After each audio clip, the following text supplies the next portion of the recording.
Nakakalungkot to ang nangyayari ngayon. Sa mga kasamahan ko sa industriya, sa mga kapwa ko artista, mas mainam pa ang magbubulag kaysa sa nagbubulog-bulagan. Ganyan pa din ako. Tao, Pilipino. Magandang gabi po.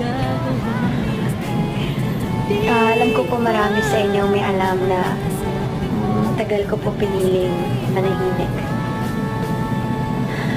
Bakit? Kasi kagaya po ng iba sa inyo, natakot po ako.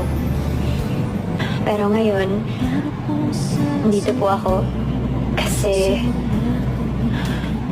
pakiramdam ko kailangan